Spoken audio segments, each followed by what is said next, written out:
for everybody's favorite guessing game, What's My Line? Brought to you by Helene Curtis, makers of Stopette, Suave, and Endon Dandruff Remover Shampoo. Now, let's all play What's My Line?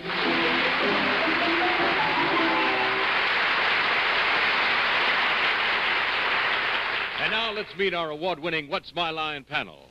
First, the popular columnist whose voice of Broadway appears in papers from coast to coast, Miss Dorothy Kilgallen.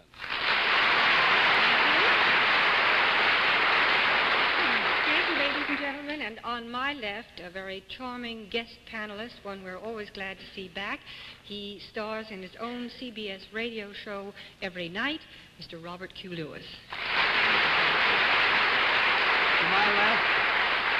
To my left, the young lady about whom I've been thinking. I've used up all the introductions, I think. But I will say one thing. People are always saying, are the people on What's My Line as nice off the air as they are on? They all are. And to my left is one of them, Arlene Francis.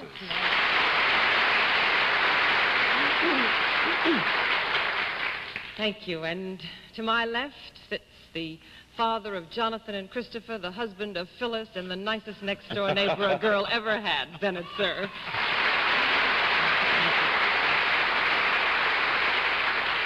And on my immediate left, our panel moderator, a veritable behemoth of befuddlement, Mr. John Charles Daly.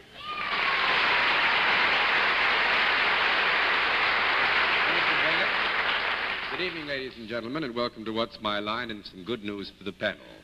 Please put your blindfolds on. Well. Yes, thank you. Once again tonight, we're going to play some of our old tricks. We have some interesting occupations which have come along with some interesting and very nice people. We'll present both to the panel in a bit, and we believe that the panel will have some trouble with them. We'll also have a famous mystery guest before the panel a little bit later in the show, and we'll meet our first challenger in just 1 minute.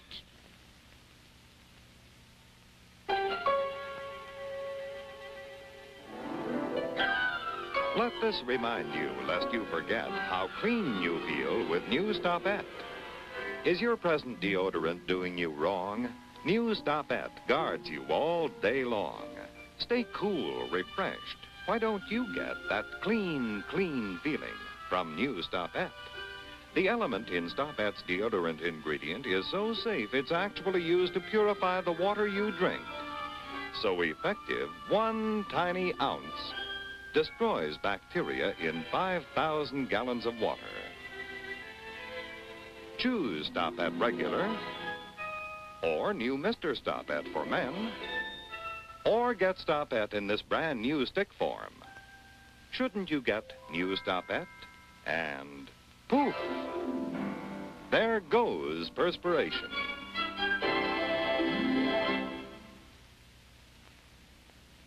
All right, panel, the blindfolds are all in place, are they? Yes, John. Well, let's meet our first contestant. Will you come in and sign in, please?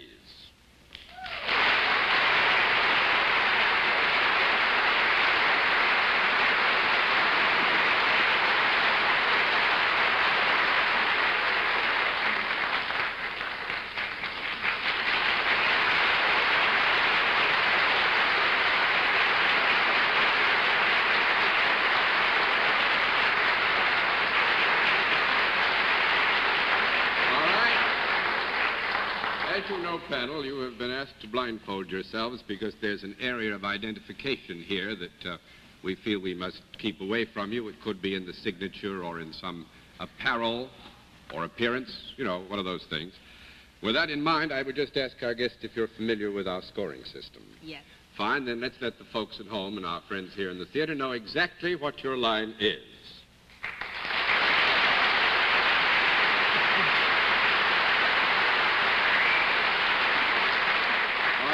Panel, we give you a bit of help. Our guest is salaried, and let's begin the general questioning with Bennett Cerf. Well, there was a scent in the air around Madison Square Garden on the way down tonight that made me know the rodeo was coming to town, and I just want to know if our mystery guest has anything whatever to do with the rodeo. No. Not mystery guest. No, 1 down and 9 to go. And Dorothy Kilgallen. Well, I have heard a feminine voice. But it took you an awfully long time to get in. Are there more than one of you? Yes. Do you work for a profit-making organization? Yes. Does it have anything to do with the entertainment world? Yes. Do you appear publicly? Yes. On a stage rather than in an arena? Yes. Do you move about? Yes. I keep hearing just one feminine voice. At least it sounds like just one. Can the others talk? Yes. Are they also, or are any of them also female? Yes. Do you all do more or less the same thing? Yes. Is any precision involved in what you do? Yes. Do you do what you do in New York? Yes. Are you sort of a landmark? I mean that in the most complimentary way. I mean, do people... Yes, actually, Dorothy, I would say, without any attempt to mislead you, that we could properly, in that use of the terminology landmark, say that our guest, or guests, as you have already learned, do constitute a landmark of a kind, yes. Well, knowing that you're feminine and that there are more than one, I always think that when people come to New York, there are certain things they want to see, like the Statue of Liberty and the Empire State Building, and the Rockettes are the only feminine things. Are you the Rockettes? No. 2 down and 8 to go, Mr. Lewis. Well, do you all dance? Yes.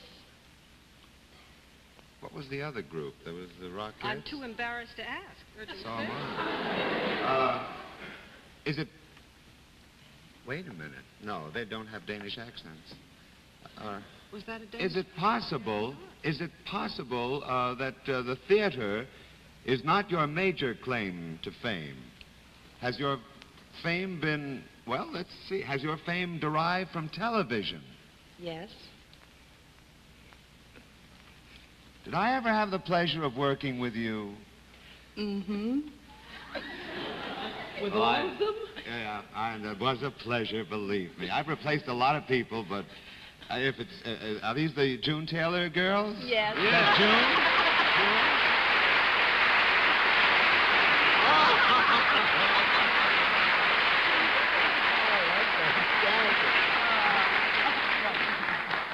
Where's John? Jackie. All of them. How does it happen you didn't call a conference tonight, John? Never had a chance. And when does Jackie need a replacement again? 16 dancers and 16 glee girls. That's right. And Miss June Taylor, who, of course, teaches them or instructs them or is the choreographer, I suppose Right. is the right word. Well, we've added the Glee Girls for our new show for next Saturday night, with Jackie coming back. Next Saturday night, they started. The glee girls also choreograph? Oh, yes, I do. have them moving around. Yeah, they're moving around. Well, I must say, I'm sorry we didn't have the panel moving around a bit more. I was hoping we'd give them a lot more trouble than we did, Miss June. I would ordinarily just owe you a vote of thanks for coming yourself. I don't quite know what to say, considering you brought all this loveliness with you. So for all of us, I'll say thank you very much and Thank much you. success in this season. Can they dance off? Can you shuffle off to Buffalo Restaurant? They certainly can. All right, we'll just do that. Well, thanks All right. very much and lots of success in this Okay, season. kid. Could they dance this way, John? No, I don't think... No, please. We got to go No, that way because the we've got to cameras are set go up this that way. way. All right. Okay, fine. kid. Thanks very much. Thank you.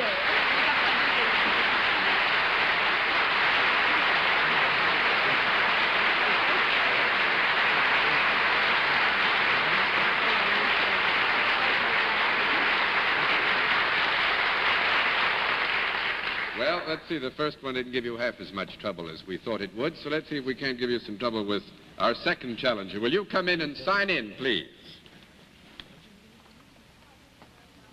Al Beal, is that right, sir?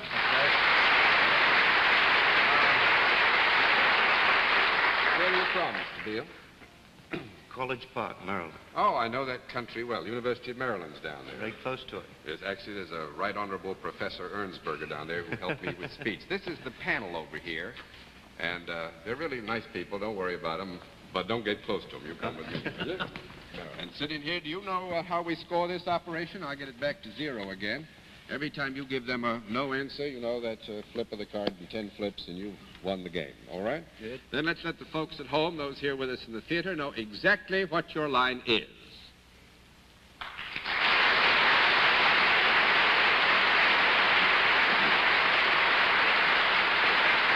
All right. Panel, Mr. Beale is salaried.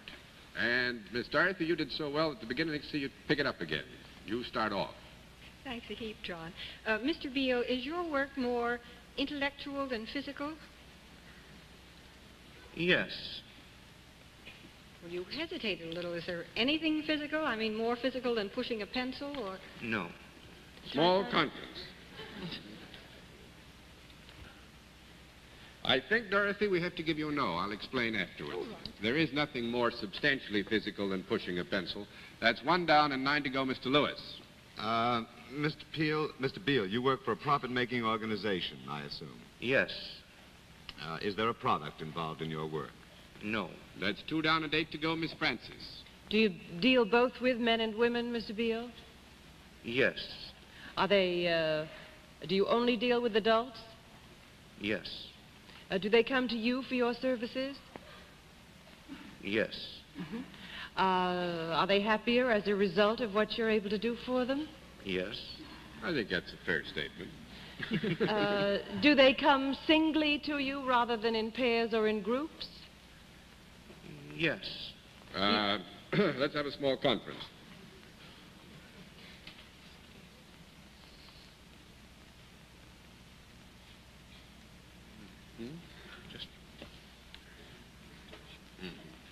I think actually you'd help us a lot, Miss Arlene. When you say do they come singly, you speaking of individuals? Yes, I didn't mean, yes. Oh, you were. You're speaking of individuals, one person coming at a time. That will make it 3 down Oh, you're and 7 mean. to go. Mr. Sir. Mr. Beale, your name rings a bell to me. Oh, now, Bennett, let's not pun this No, off. I didn't. I wasn't Mr. Bealing. Upon my word, Mr. Sir, really. I'm going off in a direction. I may be entirely wrong, but I feel I've read something about you. Would you have anything to do with a current international crisis? Yes. Then I have read about you. If I remember correctly, you're one of the pilots of the Suez Canal. Right.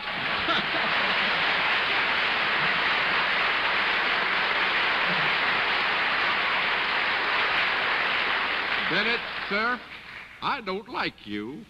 I just read the New York Times. I know you must have. We were hoping that the name wouldn't hit any bells it did with you, yes? John, I think in this case, it should have been called What's My Unfortunately Former Line. No, you see, you're wrong, because Mr. Beale is still working for the Suez Canal Company and will for the next 3 years, as a matter of fact. John, could we depart from our program for just a minute? I'd like to hear firsthand from Mr. Beale, and I think everybody watching this program would like to hear what he thinks about. Do you think the Egyptians will be able to pilot their own boats through that canal? A very, very limited amount, or a limited number, I should say. What's the usual size of a convoy that goes through the canal? How many ships are the usual size? It used to be between 12 to 15 ships, 4 convoys a day. And now it's down to 2 or 3, is that Now right? it's down to 1 convoy a day, 1 from the north, and then the next day 1 from the south. Actually, they have 2 convoys where we had 8. How would the Russian pilots know about the Suez Canal? Well, they're learning right now. I see. But they hadn't had any previous experience in the canal. Not as piloting in the canal, no. Are you looking forward to going back, Captain Beale? If the situation straightens out, yes. Actually, However, I don't look forward to it being straightened out in the immediate future. Oh, you don't? You think it'll just drag on in a series of long-winded conferences? That's what it looks like. and Captain Beale, I might say, had only one sentence he said over and over again to me before showtime, was he's awful glad to be home. Glad he does. Captain, we'll flip all these just pro forma, because it was so nice to have you with us, and I'm sorry we didn't stick. Good to have you with us.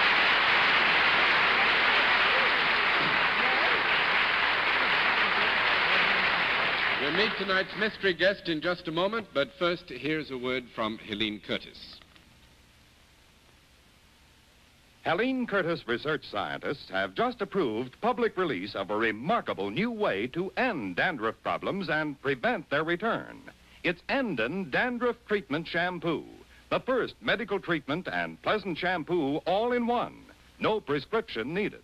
Endon has been medically proved 99% effective for men, women, and children, too. Endon Dandruff Treatment Shampoo ends itching, flaking, and scaling. Its rich medicated lather dissolves and floats away dandruff. When used instead of your regular shampoo, it actually ends dandruff problems for good and prevents their return. Endon Dandruff Treatment Shampoo works on mild dandruff problems as well as seborrheic dermatitis. To end your dandruff problems and prevent future trouble, make Endon your regular shampoo. Guaranteed by Helene Curtis, foremost name in hair beauty. Endon Dandruff Treatment Shampoo.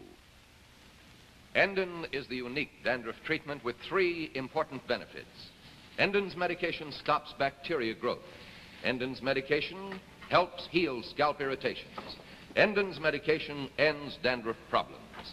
And this is why Endon not only treats present problems, but prevents further and future infections. Switch to Endon tomorrow. It's the medically proven way to end dandruff problems and prevent their return. Endon Dandruff Treatment Shampoo.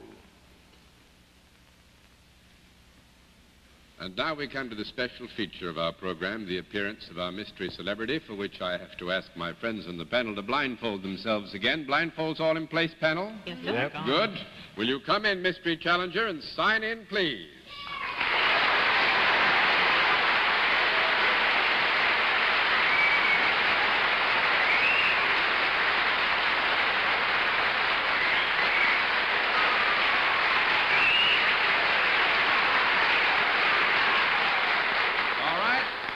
As you know, in the case of our mystery celebrity, we go to a different form of questioning. You ask one question at a time in turn, moving clockwise. And let's begin it with Arlene Francis. Are you part of the entertainment world? Are you part of the entertainment world? What? Well, since it's a political year, I'll give you an honest answer. Yes and no. And I'll straighten it out a bit. Yes, Mr. Sir. Would you be primarily known as a motion picture star? Yes, sir. Miss Kilgallen?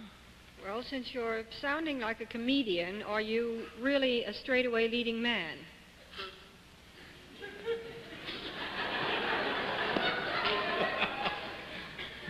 I guess we Would you repeat that, ma'am?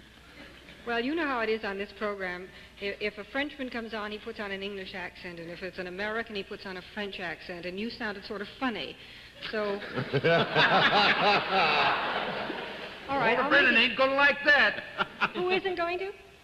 Walter Brennan ain't going to like that. Oh, all right. I'll ask it the other way then, more directly. Are you a comedian? No, ma'am. What? That's what I meant. Mr. Lewis. You mean, sir, you're a leading man? I reckon. Is that your question, Mr. Lewis? Well, no. All right, this time we'll let it stand. You have another question.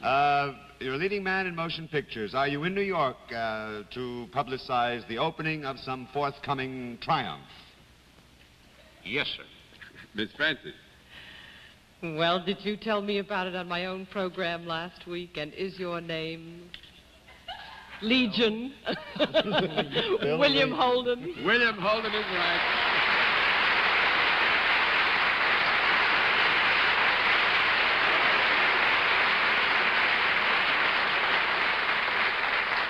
Actually, I was hoping you'd get on to whether he was actor and I could get stuffy, see, because I think, Bill, you were one of... Well, I wasn't a very good actor tonight. I don't think Walter Brennan's going to be very proud of me. He coached me, but he's not going to be proud of me. Toward the Unknown is the picture that opens when, Bill? Well, it opens on the 27th here. 27th. In New York, yes. And this is very fortuitously about outer space. Actually, I think, Bill, that you have a star that's peculiar to motion pictures, have you not? Well, John, we have a star that's, strangely enough, now just sort of coming into his own right. And that is that Bell X-2 plane, which in the last few weeks, I'm sure many people have read about. It, about a month ago, went 1,900 miles an hour, and I happened to pick up a newspaper on the way to Pittsburgh the other day and found out it had gone to 126,000 feet of altitude. I consider that a pretty good third act star. That's a third act star. How did it feel up there, Bill, at 126,000 feet? I wish I could claim it. Just for fun, though. Now, making a picture like this, I remember years ago when I covered the Cleveland air races, I got a big boot and got in one of the first 80s and went through the sound barrier. On this thing, how fast did you go in the process of making the picture? Actually, John, I went, I think it was about 810 miles an hour. I broke the barrier for the purpose of getting a sound track that we would use on the picture, or in the picture, I should say. Could I ask one question? Could I ask one question, Bill? Yes, sir. If you don't mention Mervyn LeRoy's name, he'll never speak to me again. So I'd like to know just what he did with you on the picture. Well, I was actually waiting for John to ask me how much help I'd had, and I was going to tell him that I had the greatest help in the world. Mervyn LeRoy produced and directed the picture for us and greatly relieved me as an independent producer in this particular case. Thank you. Yeah, because Bill does belong to that new company of very serious actors who are also producers. But one last question before you go, Bill. Did you, before you did this 810 miles an hour, have to go through any special preparation with the Air Force or pass any tests? Yes, John. It's probably, as you were required on the trip, you go through the pressure chamber and you're checked out, and the doctor, make sure that you can withstand whatever abnormal experience you might go through. Yes, we did. We went through a big kick out of it? I enjoyed the flight much more than I did the pressure chamber. That's par for the course. Thanks very much, Bill. It's nice to have had you with us, and much success in the picture.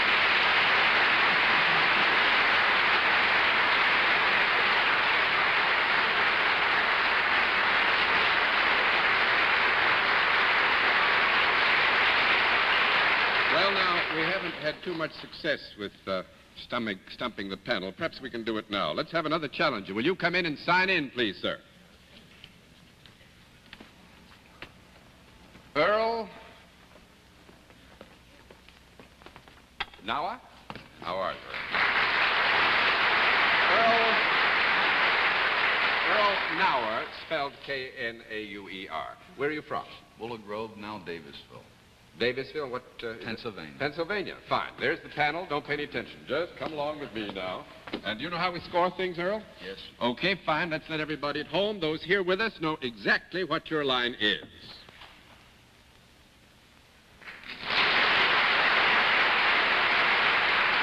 All right. Panel, Mr. Nauer is salaried. Let's begin the general questioning with Robert Q. Lewis. Mr. Nauer, do you work for a profit-making organization? Yes, I do. Is there a product involved? Yes, sir. Is this a product that might be found in the home? Yes, sir. Would it be found in any specific part of the home? For example, a kitchen closet or the kitchen itself? You mean to that end exclusively, that's where you'd find it? No, when it is first purchased, would that be the place it might be kept before use? After purchase, then, might it find its destination on the dining room table? No. One down and 9 to go, Miss Francis. Is it a useful object? Very useful. Can you hold it in your hand? Yes, you could. Does it have any moving parts? No. No, it doesn't have a moving part, does it? No. No, not a moving part. That's 2 down and 8 to go, Mr. Sir. Mr. Nauer, it's very nice spending a half an hour with you. No. Is this product that you are associated with used for any kind of cleansing purpose? No. No. 3 down and 7 to go, Miss Kilgallen. Could this be used on anything other than human beings? Yes. Yes, it could. Yeah. Would it be likely that it would be? Not just could. Yes. I mean, you wouldn't be silly if you used it on something else. No. Now, if I ask the other question, I'll get the no. If I ask, would it be used on human beings ever? You want to ask the question, would it be used on you? Yes, I do. No. No. That's too bad. That makes it 4 down and 6 to go, Mr. Lewis. Would it be would be used by human beings in association with some of their animal friends? Is that correct? I beg your pardon? Some- Where did Would be used- where did he come from? What was his name? Animal friends. You know him. Animal friends. Oh, yes, of course. Is your question about animal friends? I'm not sure. Now, we know this is something we can't eat, and we don't have it on the dining room table. The housewife would purchase this product. That's right. She would use it herself in conjunction with something that was not human. That's right. That's a fair answer. Animal friends. No conference, please. Thank you. With the animal friends, would it be safe to assume that the animal friends would be very, very happy, or not the animal friends, the beings on which it was used, would be terribly happy that the house... Wait a minute, not animal friends. Are you asking a question? I know, wait a minute. Would this be used on anything that would have to do with the seasons? Could this be a seasonal product in our city of New York? Very much so. Mm-hmm. Well, then, would it be a product designed to rid the house of some animal unfriends? Yeah. Yeah. Well, then composition of this item, is it liquid as opposed to solid? Liquid as opposed No. to solid. That would make it 5 down and 5 to go, Miss Francis. It is solid, but you do exterminate something with it. Is that correct? Well, this is a...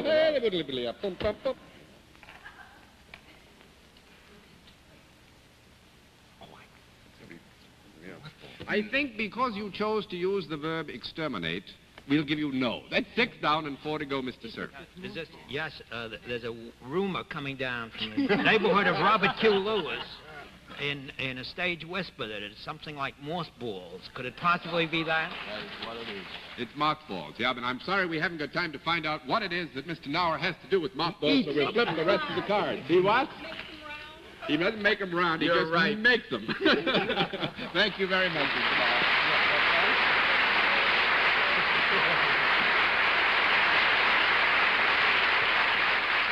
Actually, Arlene, I would explain. We had a very quick conference and decided that they don't really exterminate them. They repel them more than anything else, I guess.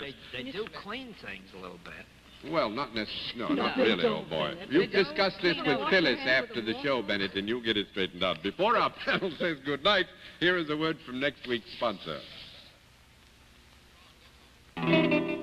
This man has a hidden beard.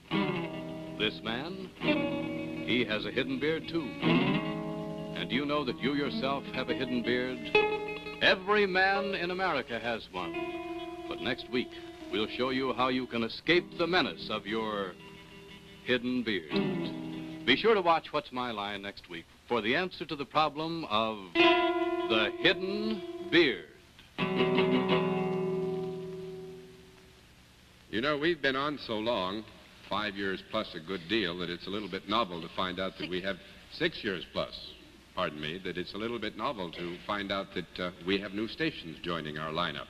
So it's kind of fun to say welcome to WSPA TV in Spartanburg, South Carolina. It's nice to have a new station when you've been around that long. And so until next week, with a new station under our belts, this is John Daly saying good night, Miss Kilgallen. Good night, Mr. Daly. Good night, new station. And good night, Bob. Good night, Dorothy, and good night, Arlene. Good night, Bob. And don't try to clean the house with mothballs, will you, Bennett? Well, I've been throwing them all day. I haven't hit a moth. Good night, John. Good night, ladies and gentlemen. Thanks for being with us on What's My Line? Travel arrangements on What's My Line are made through American Airlines. American Airlines flies our contestants in luxurious comfort aboard DC-7 flagships. This has been a Mark Goodson, Bill Todman production in association with the CBS Television Network.